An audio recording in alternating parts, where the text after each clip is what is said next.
Let me tell you something that took me many years of silence, many years of watching my own mind to truly understand. And once you understand it, truly understand it, not just with your thoughts, but with your whole being, no one will ever be able to hurt you again. Not because the world will become kinder, not because people will stop saying cruel things or doing cruel things. They will not stop. The world will continue exactly as it is. What changes is you. Here is the secret.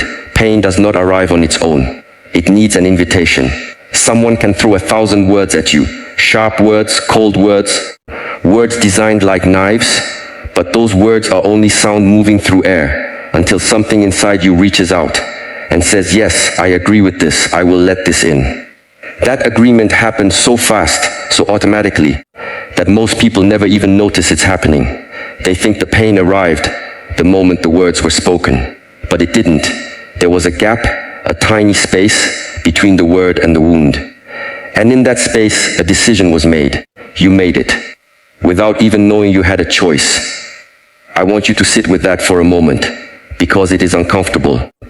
We like to believe that hurt is something done to us, that we are innocent passengers and the world is the driver. It feels safer that way, doesn't it? Because if someone else is the cause of our suffering, then we are not responsible for it. We can simply blame and wait and hope they change. But this belief, comforting as it is also a kind of prison. Because if someone else holds the key to your pain, then someone else also holds the key to your peace. And you will spend your whole life chasing people, begging them silently to be gentler, to be kinder, to stop, when the real key was in your hand the entire time. Think of a child throwing sand at the wind. The wind does not get angry. The wind does not chase the child down, demanding an apology. The wind simply continues being the wind, untouched, because the sand has nothing to hold on to. This is not because the wind is indifferent or cold. It is because the wind understands something the sand never will, that it cannot be stained by something it does not grasp. You are not being asked to become cold like stone. You are being asked to become like the wind, to let things move through you instead of lodging inside you. Now someone may say to you, but this is unfair, the words were cruel, the action was wrong. Shouldn't I feel something? Of course you should feel. Feeling is not the enemy here. Numbness is not the goal. What I am asking you to examine is not whether you feel, but what you do with the feeling once it arrives. There is a difference between a wave passing through the ocean and a wave that the ocean clings to, replays, and carries for years. The first is simply life moving. The second is suffering, manufactured, prolonged, owned by you long after the original moment has ended. This is the work, not pretending the world is gentle, not suppressing what arises in you, but training yourself moment by moment to notice that gap, that small space between what happens and how you respond, and to widen it. In the beginning, this gap may be the width of a single breath. With practice, it becomes wide enough to hold a storm.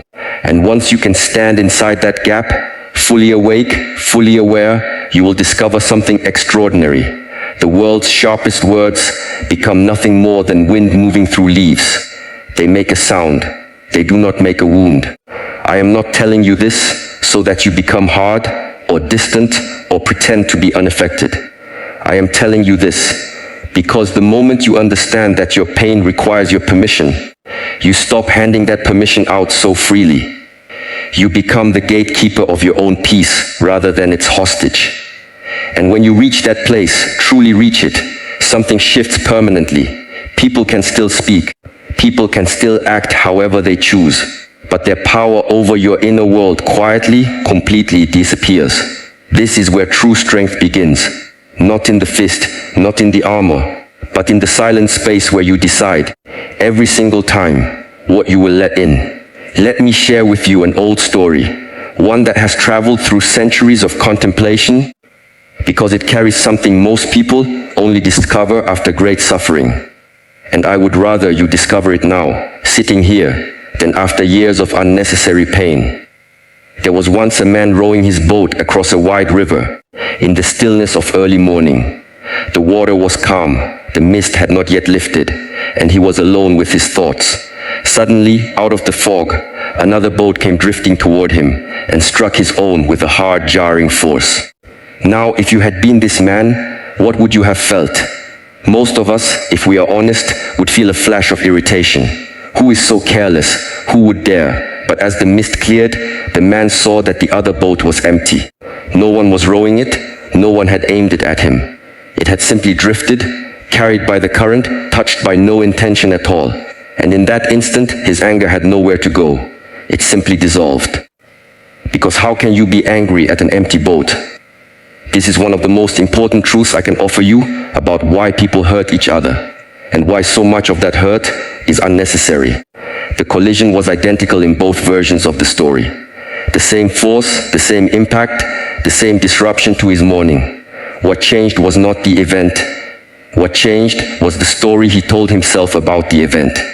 The moment he believed a person was steering that boat, deliberately, with intention aimed at him, his whole body filled with anger. The moment he realized no one was driving it, the anger had no fuel left to burn.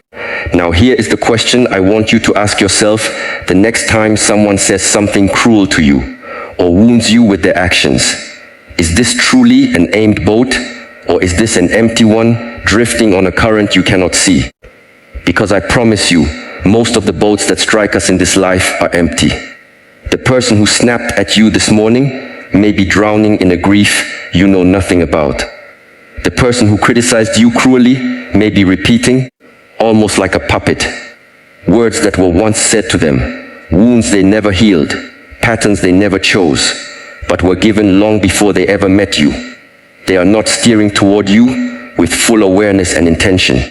They are drifting, carried by their own current, their own pain, their own fear, their own unconsciousness. And you simply happen to be in the water at the same moment they were. This does not mean their actions are acceptable. It does not mean you should stay in the path of every drifting boat again and again, allowing yourself to be struck repeatedly. You are allowed to move your boat. You are allowed to create distance, to set boundaries, to protect the space around you. Compassion for the empty boat does not mean you must remain anchored in its path. But it does mean you no longer need to carry the wound of betrayal, the wound of "they meant to hurt me," when often the truth is simpler and sadder. They were not thinking of you at all.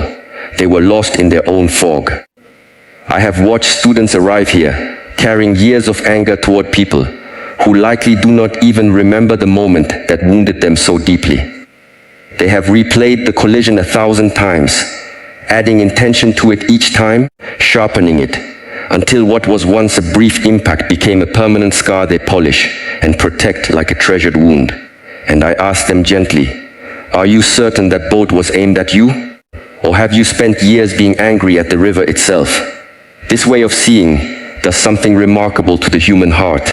It does not eliminate pain entirely. We are not statues. We are not stone. But it removes the second layer of suffering, the layer we add ourselves when we assume malice, where there may have only been blindness. The original impact may still be felt for a moment, but the long, dragging resentment, the story that follows you for years, the bitterness that colors every future interaction, that only exists because somewhere you decided the boat was steered. So I ask you, when life strikes you next, and it will, because boats drift and rivers flow, and people stumble through their own darkness, pause before you decide who was steering. Look closely at the boat. You may find it is far emptier than your pain assumed it to be. And when you finally see this clearly, something extraordinary happens. The river keeps flowing, the boats keep drifting, but you are no longer wounded by every collision life sends your way. There is a truth I want to place in your hands today, and once you hold it properly, you will never again feel as powerless as you once did. It is this. In this entire life, surrounded by people, circumstances, weather, fortune, and misfortune, there is exactly one thing that belongs to you completely, without exception, without negotiation, your reaction. Everything else, no matter how much we wish otherwise, belongs to someone or something else. Think about how much energy we spend each day trying to control what is not ours to control. We want others to like us, so we shape ourselves around their approval. We want others to behave fairly, so we exhaust ourselves expecting fairness from a world that has never promised it. We want the weather of other people's moods to stay pleasant, so we walk carefully around them, hoping not to disturb whatever storm might be brewing inside them. And every time we do this, we are reaching for something that was never placed in our hands to begin with. We are trying to steer a boat that belongs to someone else. This is exhausting, isn't it? Because the moment your peace depends on someone else's behavior, their words, their moods, their choices, you have handed them the steering wheel of your own life. You have made yourself a passenger in your own existence, watching nervously to see which direction they will turn next. And no matter how much you beg, plead, or perform for them, you cannot force another human being to think, feel, or act exactly as you wish. This has never worked, not once, in the entire history of humanity. And yet we keep trying. Because surrendering the attempt feels, at first, like surrendering control entirely. But here is what I have come to understand. Sitting in stillness for many years, watching my own mind rise and fall like weather. The moment you stop trying to control what is not yours, you finally have the energy, the clarity, the stillness to master the one thing that actually is yours. Your response. Not your first impulse, that fast, instinctive flash of anger or hurt, which often arrives before you've had a chance to think at all. I am talking about what comes after that flash, the breath you take before you speak, the choice of whether to let the fire spread or whether to simply let it pass through you like wine through an open window. Picture two people receiving the exact same harsh criticism from a teacher, a parent, a partner. The words are identical, the tone is identical. But one person collapses into days of self-doubt, replaying the words over and over, allowing them to define their worth. The other person feels the sting for a moment, takes a breath, considers what is useful in the words and discards what is not, and continues their day with their dignity intact. What was different between them? Not the words, not the speaker, only the response. And the response, always, is the part that belongs to you. This is not a small thing.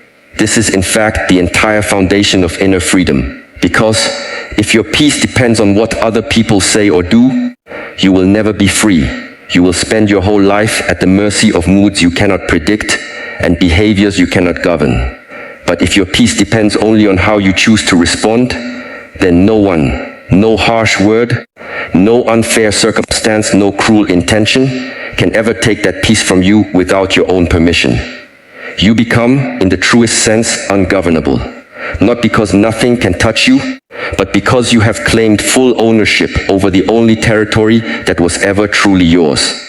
I will not pretend this is easy. It is, in fact, one of the most difficult disciplines a human being can undertake, because everything in our nature wants to react instantly, to match force with force, to answer fire with fire. Choosing your response instead of simply unleashing it requires practice. The same way a sword requires sharpening, the same way the body requires training before it can move with discipline instead of chaos. But every single time you pause, even for one breath, before reacting, you are reclaiming territory that once belonged to whoever provoked you.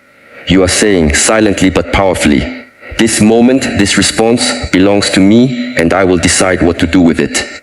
So I ask you, starting today, to stop spending your strength trying to control the uncontrollable. Other people's words, choices, moods, and judgments. Release your grip on what was never yours. And instead, pour all of that same energy into the one place where it will actually make a difference. Your own response, moment by moment, breath by breath. Because the moment you fully own your reaction, no one can ever again steal your peace. There is a mistake I have seen made by countless people who are trying to protect their hearts from being hurt again. It is an understandable mistake, born from real pain, but it is a mistake nonetheless. And I want to walk you through it carefully, because the difference between this mistake and the truth I am about to offer you is the difference between a life of quiet fear and a life of quiet strength.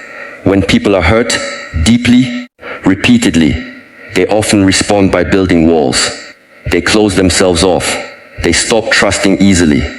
They keep people at a careful distance, measuring every new relationship against old wounds, deciding in advance how much access anyone will be given to their heart. And I understand this impulse completely. If something has hurt you before, it seems only logical to build a barrier so it cannot reach you again. But let me ask you something. Have you ever noticed that a wall, no matter how thick, no matter how high, requires constant maintenance? It requires you to remain forever on guard, forever checking for cracks, forever bracing for the next impact. A wall does not bring peace. It brings a different kind of suffering, the exhausting work of permanent defense. And here is the deeper problem with walls. They do not only keep pain out, they keep everything out.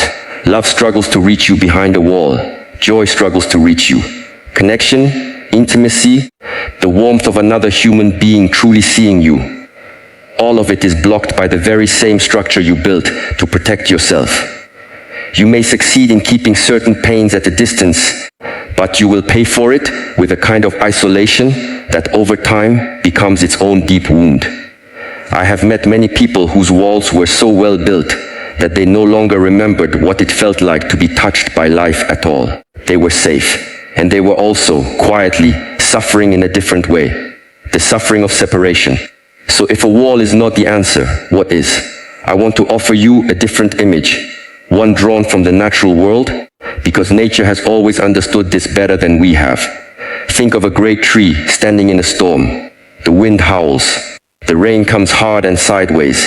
Branches bend, sometimes violently, sometimes to the point where you fear they might break. But the tree does not fall, not because it has built a wall around itself to block the wind.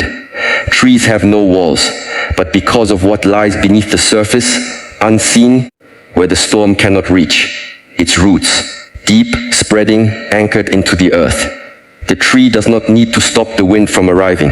It only needs to be so deeply rooted that the wind, however strong, cannot uproot what it cannot reach. This is the model I want you to carry instead of the wall. Not isolation, not defense, not the exhausting work of keeping the world at a careful distance, but depth, roots instead of walls. And what are these roots made of in a human being? They are made of self-knowledge. They are made of a sense of worth that does not rise and fall, depending on who praises you and who criticizes you. They are made of a quiet, steady relationship with yourself, built slowly over time, through honest reflection, through facing your own fears instead of running from them, through learning who you are so completely that no outside opinion has the power to rewrite that understanding. The deeper these roots grow, the less you need walls at all. The storm can still come, the wind can still howl, and the rain can still fall hard against you. But you do not break, because what holds you up was never on the surface to begin with. This is why two people can experience the exact same harsh criticism, the exact same betrayal, the exact same loss, and one is shattered for years while the other bends, feels the pain fully, and still remains standing. It is not that one person felt less. It is that one person's stability lived on the surface, vulnerable to every gust, while the other person's stability lived deep underground, untouched by what merely brushes against the branches. So I invite you, rather than spending your energy building higher walls after every hurt, to spend that same energy going deeper instead. Ask yourself who you are when no one is praising you. Ask yourself what you believe about your own worth when no one is there to confirm it. Sit with these questions patiently, the way a tree sits patiently through many seasons, before its roots reach any real depth. This work is slower than building a wall. It is also, I promise you, infinitely more rewarding, because a wall keeps the storm from touching you, while roots allow you to stand fully exposed to the storm, and remain unshaken anyway. Grow roots, not walls, and no storm will ever take you down again. There is a story, simple but profound, that I return to often when I think about how much unnecessary suffering we carry because of words spoken by others. A disciple once came to his teacher, deeply wounded, describing an insult that had been hurled at him by another. He wanted permission almost to be angry, to retaliate, to defend his honor. And the teacher asked him a single question that I want you to sit with for the rest of your life. If someone offers you a gift and you refuse to accept it, to whom does the gift still belong? The disciple thought for a moment and answered, "It remains with the one who offered it." And the teacher said, "It is the same with an insult. If you do not accept it, it remains with the one who threw it." I want you to really feel the weight of this, because it quietly rearranges something fundamental about how we move through the world.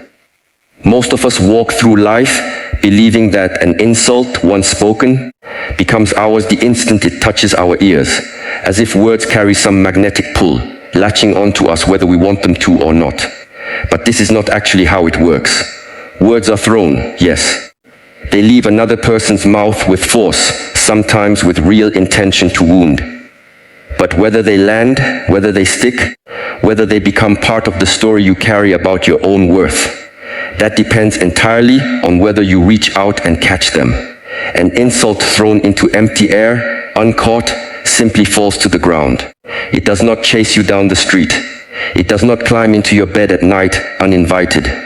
It only continues to live inside you if you reach down, pick it up, and choose, often without realizing you are choosing, to carry it. Picture it like a ball thrown across a room. If no one catches it, it bounces once, maybe twice, and comes to rest on the floor, motionless, harmless. The ball has no power of its own to embed itself in your hands. It cannot insist on being caught. The catching is always your decision, even when that decision happens so quickly, so automatically, that it feels like it was never a decision at all. Part of what I am asking you to do, starting today, is to slow that process down. To notice in real time the moment something sharp is thrown in your direction, and to ask yourself consciously, perhaps for the first time in your life, do I actually want to catch this?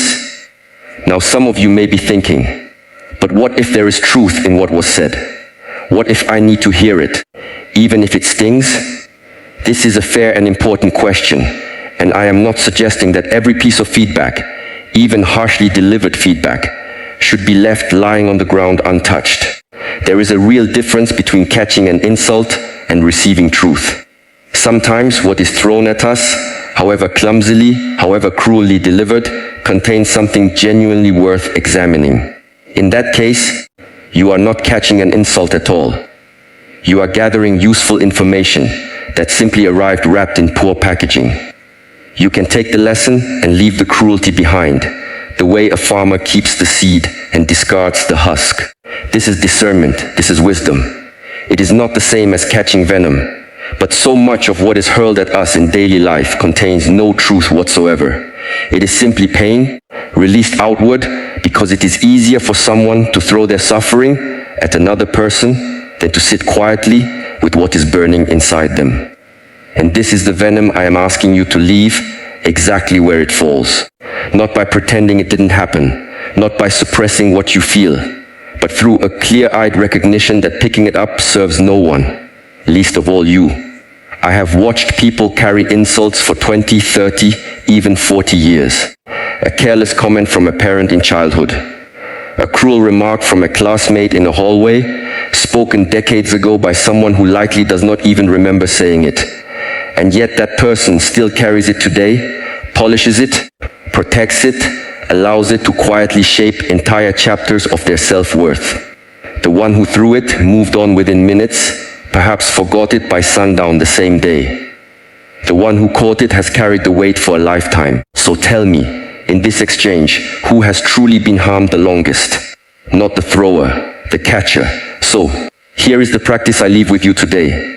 The next time someone throws something sharp in your direction, a cruel word, a cutting remark, an insult disguised as humor, pause even for the length of a single breath before your hands move to catch it. Ask yourself honestly, is there truth here worth gathering? Or is this simply venom I am free to let fall? You do not have to catch every single thing thrown in your direction. You never did. The choice in every moment has always belonged entirely to you. What is never caught can never weigh you down. Now I want to bring everything I have shared with you today to its final destination, because everything we have spoken of, the permission you no longer give to pain, the empty boats that drift without intention, the ownership of your own response, the roots that hold you steady instead of walls that wear you down, the insults left lying on the ground uncaught. All of it points toward one final truth, a truth so quiet, so simple, that most people walk past it their entire lives without ever noticing it was there. True invulnerability is not numbness. I want to be very clear about this, because it is the most common misunderstanding I encounter.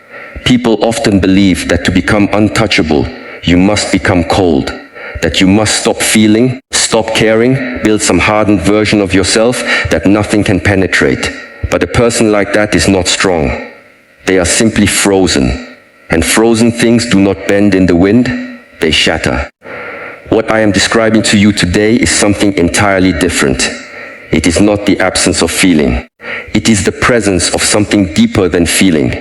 A foundation so solid that feeling can move through you without ever being able to topple you. This foundation has a name, though the name itself matters less than the experience of it. I call it self-knowledge. Not the surface-level knowledge of your job title, your achievements, the roles you play for others. I mean the kind of knowledge that exists underneath all of that. Knowing with quiet certainty who you are when no one is there to applaud you, and who you are when no one is there to criticize you either. Most people build their sense of worth on a foundation made of other people's opinions. They feel valuable when praised and worthless when criticized. And so their entire inner world rises and falls, depending entirely on forces outside their control. Exactly the trap I warned you about earlier, when I spoke of trying to control what was never yours to control. But imagine, just for a moment, a different way of living. Imagine knowing yourself so completely, your values, your intentions, your worth, that someone else's harsh opinion of you simply cannot rewrite what you already know to be true. Not because you are arrogant, not because you refuse to learn or grow or accept correction when correction is deserved, but because your fundamental sense of value no longer depends on a vote taken by people outside yourself. This is the quiet secret that every master eventually discovers, often after many years of being wounded by exactly the opposite approach. You stop asking the world to confirm your worth because you have already done the work of confirming it yourself through honest reflection, through facing your own flaws without flinching, through making peace with both your light and your darkness. When this happens, and I promise you, it does happen slowly through practice, the same way the roots of the tree we spoke of earlier grow deeper season after season, something remarkable occurs. The insults that used to wound you now simply pass through, uncaught, because you no longer need them to determine who you are.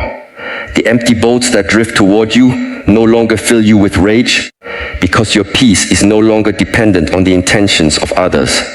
Your reactions become yours to choose, fully and completely, because you are no longer reacting from a place of fear about what others might think. Every single piece I have shared with you today is in truth simply a different doorway into this same room. And this room is the room of self-knowledge, the room where indifference is not coldness, but mastery. Not the indifference of someone who has stopped caring, but the indifference of someone who has stopped needing. This is the final and most important distinction I want to leave with you. Caring about people, caring about the world, caring deeply about your own growth. None of that requires you to need their approval in order to feel whole. You can love fully and still remain unshaken by rejection. You can engage passionately with the world and still remain undisturbed by its harshest judgments. This is not contradiction. This is mastery. The master is not the one who feels nothing. The master is the one who feels everything and remains rooted anyway, because what holds them steady was never built on the opinions of others in the first place. So I leave you with this. Begin the work of knowing yourself, not the version others have described to you, not the version shaped entirely by praise or criticism, but the version that exists quietly beneath all of that, waiting patiently to be discovered. Sit with your own thoughts until they no longer frighten you. Face your own flaws until they no longer control you. And as that knowledge deepens, you will find that the words of others, however sharp, however unkind, no longer carry the power they once did. Not because the world became gentler, but because you finally became someone the world could no longer shake.